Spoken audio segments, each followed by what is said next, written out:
In a midtown Manhattan boardroom in 1988, a glossy marketing packet hit the center of a long glass table with a sound sharper than it needed to be. On the cover, two silhouettes back to back, one in a fedora and single glove, one holding a guitar, body angled like a question mark. Across the top, in bold block letters, MJ versus Prince. An executive from CBS Records tapped the packet with a gold pen. "We pick a lane," he said. "Radio, press, tour partners, no more straddling." Around the table sat label representatives, media buyers, and a liaison from MTV. Coffee cups, legal pads, sales charts projected on the wall, international markets highlighted in blue for Michael Jackson, urban and crossover radio metrics circled in red for Prince. The turning point object wasn't a microphone or a guitar, it was that packet. Inside were strategy pages outlining synchronized press narratives. One plan framed Michael as the universal pop monarch, global, safe, transcendent. Another positioned Prince as the uncompromising musician's musician, edgy, intimate, adult. Two archetypes, mutually exclusive.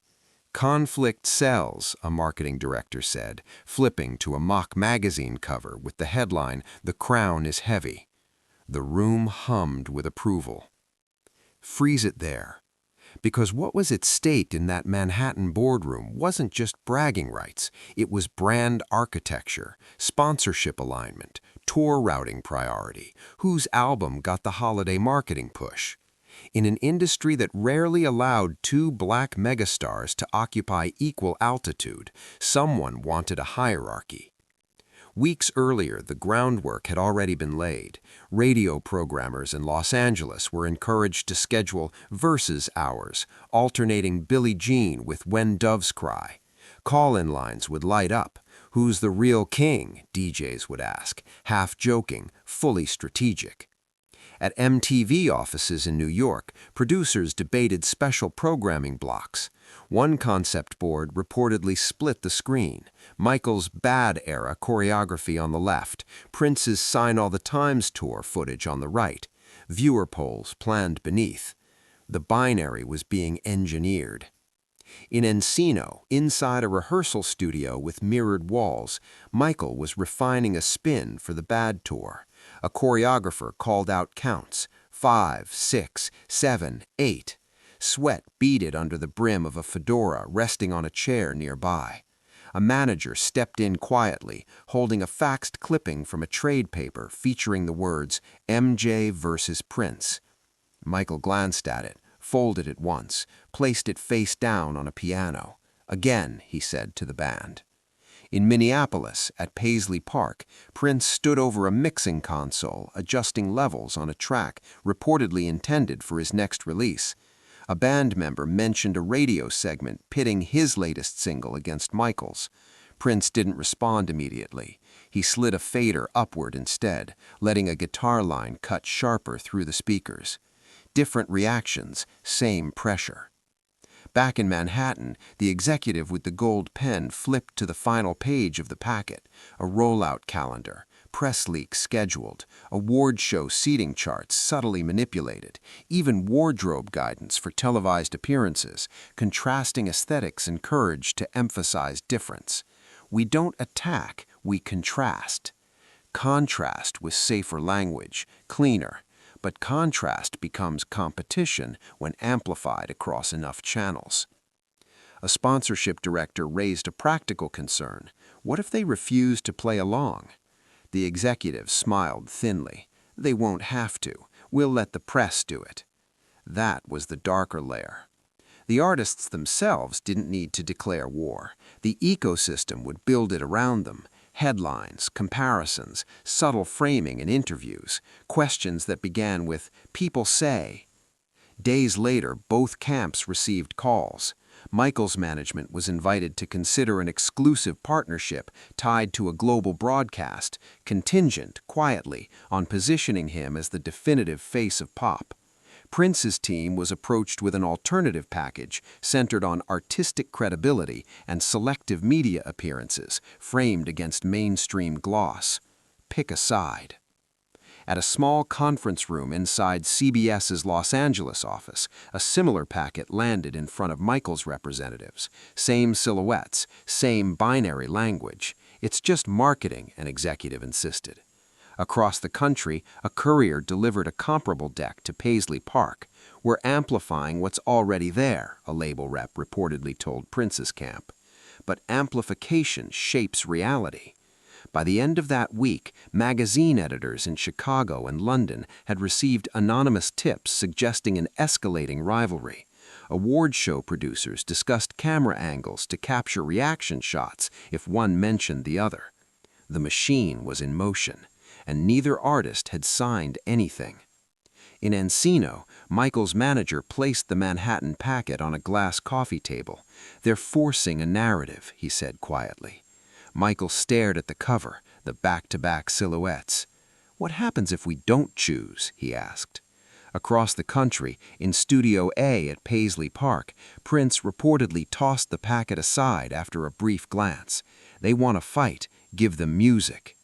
Two different instincts, one shared refusal. But the industry wasn't done pushing.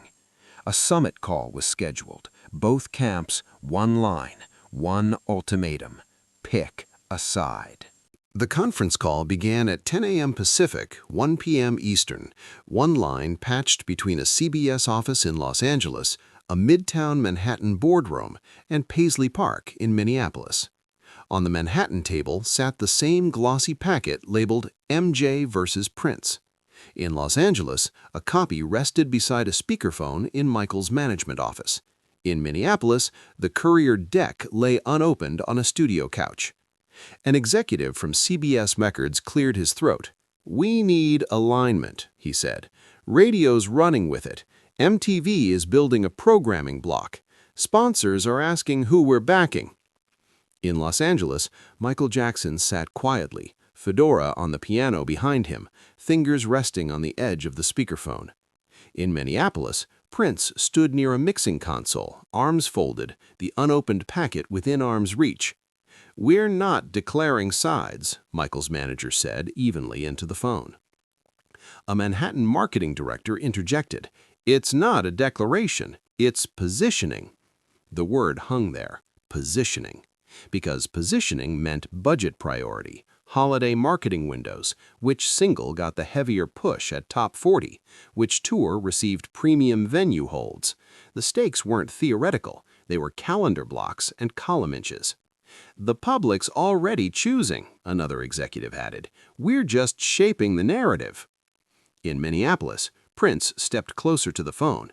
"Shaping it how?" he asked. "Contrast," the executive replied.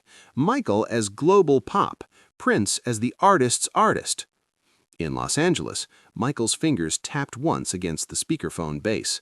"That sounds like a box," he said softly. The next night, the escalation moved from conference calls to concrete action. A radio conglomerate in Chicago launched a week-long Crown countdown, alternating Man in the Mirror with You Got the Look, asking listeners to vote by phone. The station's promo card featured the same back-to-back silhouettes from the Manhattan packet. At a rehearsal in Encino, a choreographer held up the promo card to Michael. "They're calling it the Crown countdown," he said. The fedora on the piano caught the studio lights as Michael took the card, studied it, and set it down face first. "Run it again from the top," he told the band. In Minneapolis, a bandmate placed the Chicago station's flyer on Prince's keyboard. He didn't comment. He adjusted a drum pattern instead, adding a syncopated break that pushed the groove off balance. "They want straight lines," he reportedly said. "Give them curves." That morning in Manhattan, the executive with the gold pen approved a magazine cover mock-up titled Pick Your King. The layout split the page down the middle, Michael in a tailored black jacket on one side, Prince with guitar on the other. The darker layer wasn't the headline. It was the ad placements already reserved based on projected sales shifts tied to whichever narrative stuck. By midweek, both camps received revised sponsorship offers. In Los Angeles, Michael's team was told a global brand would commit additional tour funding if his interviews leaned into universality over rivalry. In Minneapolis, Prince's representatives were offered a boutique campaign emphasizing artistic independence, explicitly framed against mainstream pop. Pick a side. At Paisley Park, Prince finally opened the Manhattan packet. He flipped past the silhouettes, past the rollout calendar, stopping at a page titled Narrative Pillars. He read silently. Then he picked up a black marker and drew an X across the header. In Encino, Michael requested a meeting with his management team in the small glass conference room off the rehearsal floor. The Chicago promo card lay on the table beside the speakerphone. "If we say nothing," a manager warned, "they'll keep escalating." Michael looked at the card.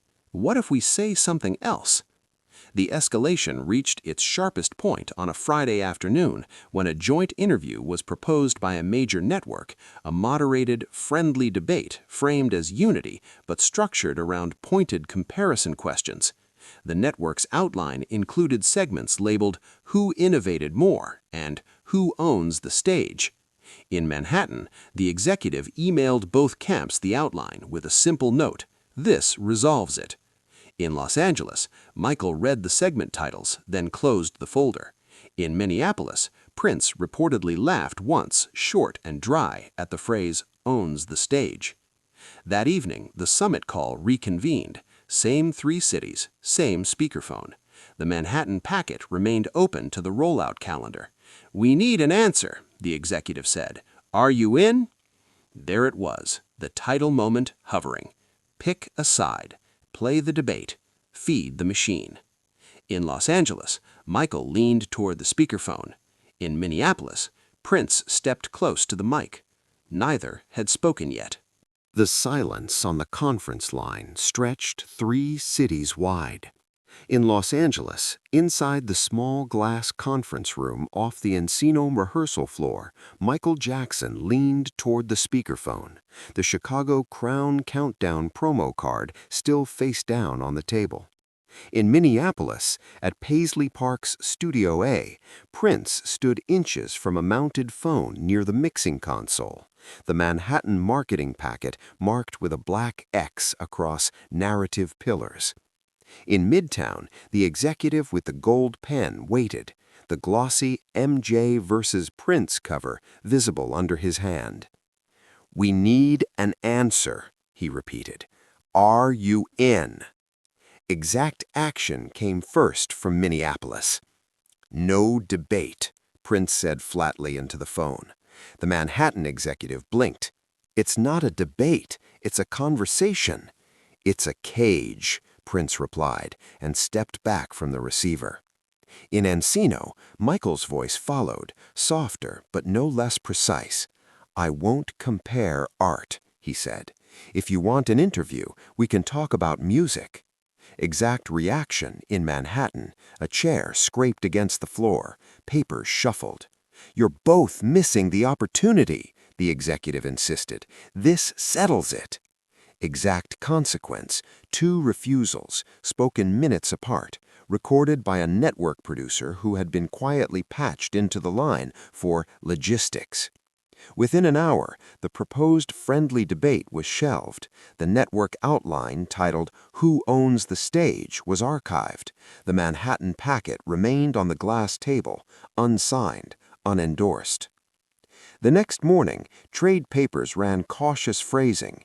Joint interview falls through. Insiders cited creative differences.